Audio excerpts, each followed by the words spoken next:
برائی سے روکنا، اچھائی کی طرف لے کے آنا، اور یہ بھی ایک صدقہ جاریہ ہے۔ کیونکہ قرآن پاک میں ایک آیت ایسی ہے جس سے جناب جو ہے نا ساری کی ساری مخلوق اللہ کے رسول کی ڈر گئی تھی۔ جب یہ بات آئی صحابہ بہت ڈر گئے تھے۔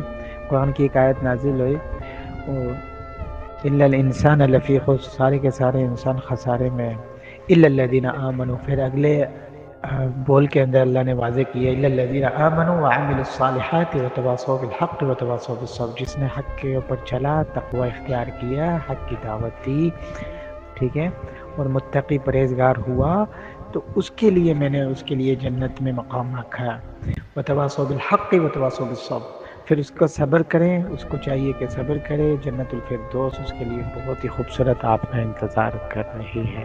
تو اس لیے حق کی دعوت دینا بھی ایک صدقہ جاریہ ہے، ٹھیک ہے۔ اس سے آپ کو کیا ہوگا کہ اگر آپ خود بھی نہیں کر رہے، فرض کرو خود کلام اللہ کی تلاوت نہیں بھی پڑھ رہے ہیں، تو کم سے کم اگر کسی کو دعوت دے رہے ہیں تو ایک نہ ایک دن کیا ہوگا کہ آپ بھی کلام اللہ کی تلاوت خود کرنے لگ جائے گے، پڑھنے لگ جائے گے، اس کی طرف آپ کا رجحان ہو جائے گا۔ تو اس سے لیے پہلے سیکھے بھی اور دوسروں کو بھی سکھائے۔